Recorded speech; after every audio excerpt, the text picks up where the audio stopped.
hello မင်္ဂလာပါအဲ့တော့တို့မြောက်ဝင်မှာသေဝပညာ channel ကနေကြိုးတော့ပါတယ်ကျွန်တော်ဒီနေ့ပြောချင်တာကတော့ခါနာတာကိုတက်တာသေးတဲ့ဒီနီလန်းတွေပေါ့နော်နီလန်းတွေထဲမှာဆေးတွေပါတယ်ဘယ်လိုနေရထိုင်ရမလဲဆိုတဲ့အကြောင်းတွေပါတယ်တခြားဘယ်လိုဆေးတွေနေရထိုင်တဲ့ပုံစံတွေနဲ့ဆက်မပြင်းတခြားဘယ်လိုနီလန်းတွေအသုံးပြုမလဲဆိုတဲ့အကြောင်းတွေပါတယ်နော်ဒါတော့ခါနာနေတဲ့သူတွေအတွက်အများကြီးကြိုးရှိပါတယ်ခါနာနေတဲ့သူတွေဒီမတက်တာသေးတဲ့သူတွေပေါ့နော်ကြာလာပြီအဆင်ပြေဘူးเนาะဆေးတွေတောက်တော့လေဘေးတို့ဆိုကြတွေရှိတယ်ဘယ်လိုနေရထိုင်ရမလဲမသိဘူးဘာဆေးတောက်မှလည်းမသိဘူးဆိုတော့တော်လည်းမသက်တာဘူးဆိုတဲ့လူတွေကြည့်တဲ့ဗီဒီယိုဖြစ်ပါတယ်เนาะဒီအထဲမှာဆိုတော့ခါနာခြင်းကကျွန်တော်ဒီလက်ရှိအခြေအနေမှာအရန်ကိုအဖြစ်များနေတဲ့ဒီဝေဒနာတစ်မျိုးဖြစ်ပါတယ်เนาะခါနာတာတာမန်ခါနာတာလားယောဂကြောင့်ခါနာတာလားဒါလည်းသိဖို့လိုအပ်ပါတယ်เนาะဆိုတော့ဒါလည်းသိမှပဲကျွန်တော်တိတိကျကျကုသလို့ရမယ်เนาะတက်တာပျောက်ကင်းနိုင်မှာဖြစ်ပါတယ်ဗီဒီယိုထဲမှာဆိုဒီခါနာခြင်းနဲ့ပတ်သက်ပြီးတော့ဘယ်လိုကုသမလဲဆိုတဲ့အကြောင်းတွေကိုမျှဝေပေးထားပါတယ်ပထမဆုံးကျွန်တော်ခါနာခြင်းအကြောင်းလေးတွေပြောချင်တယ်เนาะခါနာတာဘာကြောင့်လဲခါနာခြင်းအကြောင်းတွေအများကြီးရှိတယ်เนาะ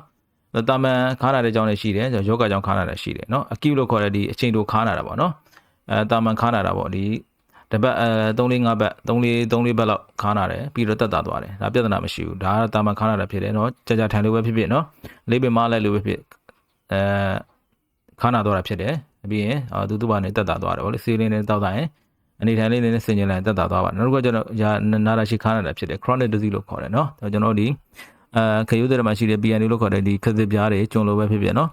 တခြားအကြောင်းဒီ TB ကြောင့်ပဲဖြစ်ဖြစ်เนาะတခြားအကြောင်းတွေအများကြီးရှိတယ်အဆုံးစုံကင်ဆာကြောင့်ပဲဖြစ်ဖြစ်เนาะခါနာတတ်ပါတယ်ဆိုတော့ဒီလိုခါနာတဲ့ခါကျရင်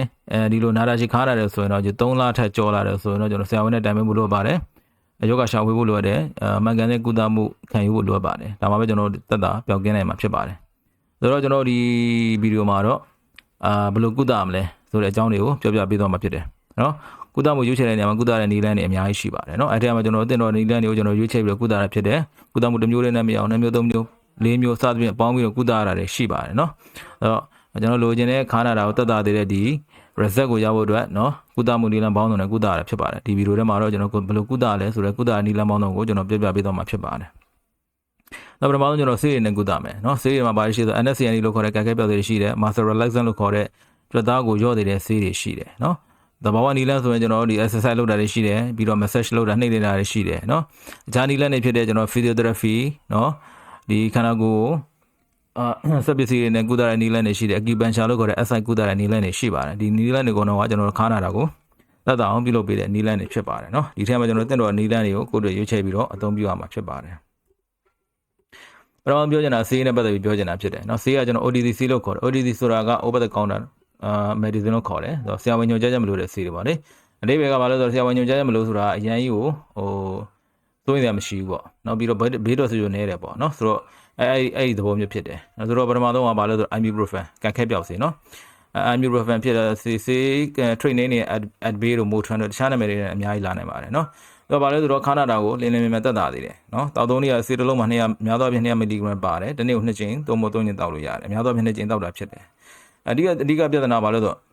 ့အစာအိမ်ကိုထိခိုက်တဲ့ကြောက်ကကုန်နဲ့ထိခိုက်တဲ့နော်ကခဲပြောက်ဆေးတွေတော်များများဒီလိုပါပဲနော်အစာအိမ်ထိခိုက်တဲ့ကြောက်ကကိုထိခိုက်တဲ့ဆိုတဲ့အခါကျတော့အခုမှအစာယောဂရှိနေတဲ့ကြောက်ကပြဿနာရှိနေလို့ဆိုရင်တော့ဒီဆေးကိုမတောက်ခင်ဆရာဝန်နဲ့တိုင်ပင်ဖို့လိုတယ်ဆရာဝန်ကညွှန်ကြားရတယ်ဆိုရင်တော့ကျွန်တော်တို့စစ်ဆေးပြီးတော့စိတ်ချရတယ်တောက်လို့ရတယ်ဆိုရင်ကျွန်တော်တောက်နိုင်တာဖြစ်ပါတယ်နော်ဆိုတော့ဆရာဝန်ညွှန်ကြားချက်မလိုဘူးလည်းပြောတယ်ဒီဆေးကကျွန်တော်တို့ဆရာဝန်ညွှန်ကြားမှတောက်လို့ရတယ်ဆိုတဲ့အဓိပ္ပာယ်ပါလို့ဆိုတော့OTC ဆေးတွေကဆရာဝန်ညွှန်ကြားချက်မလို့ဆိုတာမှန်ပါတယ်ဒါပေမဲ့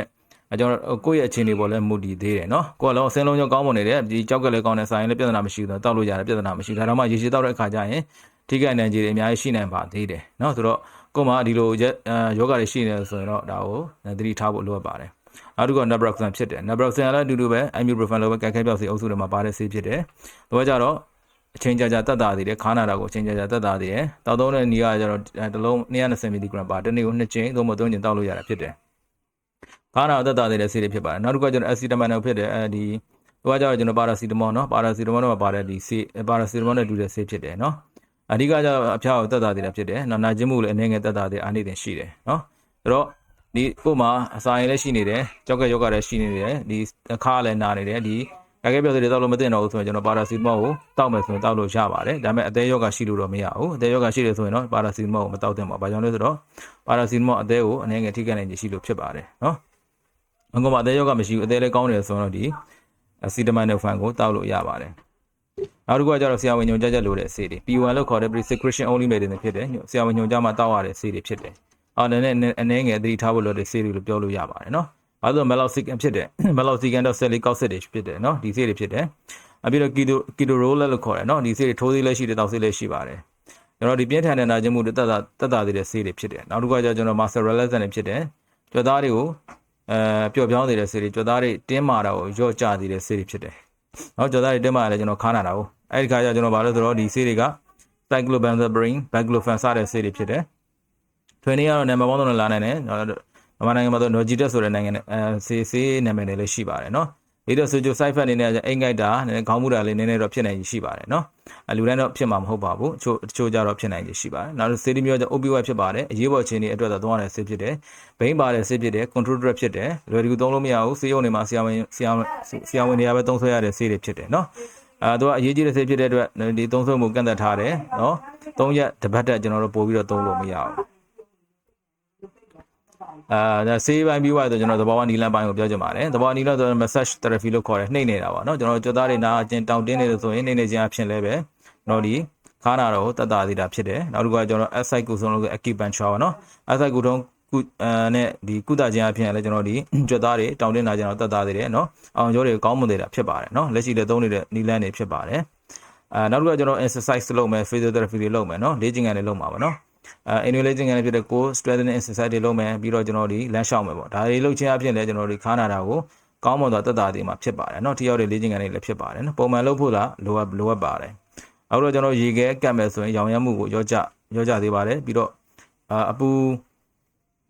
ကျွန်တော်ဒီရင်နှွေးကတ်မယ်ဆိုတော့ကြွက်သားတွေတောင်တင်းတာကိုတက်တာသေးပါတယ်โอเคဒီကုန်းအနေနဲ့ပြောမယ်ဆိုတော့ကျွန်တော်ဒီ OD ဆေးတွေကိုဆရာဝန်ညွှန်ကြားမလို့တဲ့ဆေးတွေကလည်းပဲဆရာဝန်ညွှန်ကြားချက်ပါမှာတောက်တင်ပါတယ်เนาะကိုကသိနေပြီဆိုရင်ပြဿနာမရှိဆရာဝန်နဲ့မပြပဲလည်းကိုတောက်လို့ရပါတယ်မသိသေးဘူးဆိုရင်တော့စတောက်မယ်ဆိုရင်ဆရာဝန်ကိုတိုင်ပင်ပြီးတော့တောက်တင်ပါတယ်နောက်တစ်ခုကကျွန်တော်နာတာရှင်နာကျင်မှုတွေဖြစ်လာပြီကျွန်တော်တလားတက်ပို့ပြီးတော့နာကျင်လာပြီဆိုရင်တော့ကျွန်တော်ဒီဆရာဝန်နဲ့တိုင်ပင်ဖို့လိုအပ်ပါတယ်ဘာကြောင့်လဲဆိုတော့ယောဂကြောင့်ဖြစ်နိုင်ဖြစ်လို့ယောဂကြောင့်ဖြစ်နိုင်လို့ဖြစ်တယ်เนาะနောက်တစ်ခုကကျွန်တော်ကိုလက်လှူရှားမှုလုပ်ဖို့လိုအပ်တယ်ဟိုနေထိုင်တဲ့ပုံစံပြောင်းလဲဖို့လိုအပ်တယ်လမ်းလျှောက်တာเนาะကျမလေ့ကျင့်ခန်းတွေလုပ်တာစသဖြင့်ပေါ့လေကြာထိုင်တာတွေရှောင်တာကြာ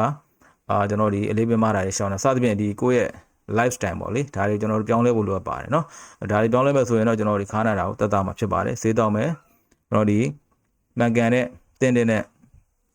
နေတိုင်းမှုပုံစံနဲ့ကျင့်သုံးမယ်ဆိုရင်တော့ခါနာတာတက်တာမှာဖြစ်ပါတယ်ဒီလိုမှမင်းမင်းညနေမှရှိတယ်ဆိုတော့ comment မှာအမေးခဲလို့ရပါတယ်နောက်ထပ်လည်းဗီဒီယိုတွေများတင်ပေးသွားဖို့ရှိပါတယ်